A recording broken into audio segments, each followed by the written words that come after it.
Hi friends, welcome to my YouTube channel. ಇವತ್ತು ನಾನು ಗೋಧಿ ಹಿಟ್ಟಿನಿಂದ ಕ್ರಂಚಿ ಬಿಸ್ಕೆಟ್ಸ್ ಅಂದರೆ ಖಾರ ಶಂಕರ್ ಪೋಳಿ ಥರ ಮಾಡೋದು ತೋರಿಸ್ತೀನಿ ನೋಡಿ. ಅದಕ್ಕೆ ಗೋಧಿ ಹಿಟ್ಟು 1 ಕಪ್ಪು, ಆಮೇಲೆ 1/4 ಕಪ್ಪು ಹೋಳಿಗೆ ರವೆ, ಚಿರೋಟಿ ರವೆ ಇರುತ್ತಲ್ಲ ಅದನ್ನು, ಆಮೇಲೆ ಎಳ್ಳು, ಖಾರದ ಪುಡಿ, ಉಪ್ಪು ಹಾಕಿ ನಾದಬೇಕು. ಆಮೇಲೆ ಚಪಾತಿ ಥರ ಲಟ್ಟಿಸಿ ಕಟ್ ಮಾಡಿ ಡೀಪ್ ಫ್ರೈ ಮಾಡಬೇಕು. ನೋಡಿ, ಇಲ್ಲಿ ಮಾಡ್ತಾಯಿದ್ದೀನಿ ಡೀಪ್ ಫ್ರೈ.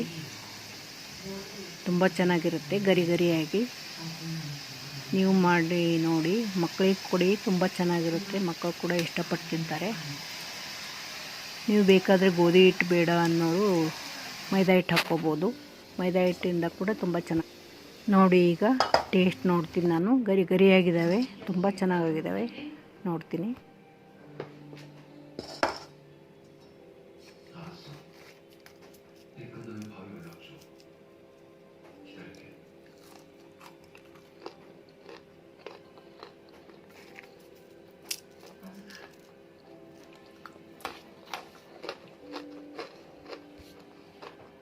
ಇದುವರೆಗೂ ನನ್ನ ವಿಡಿಯೋ ನೋಡಿದ್ದಕ್ಕೆ ತುಂಬ ಧನ್ಯವಾದಗಳು.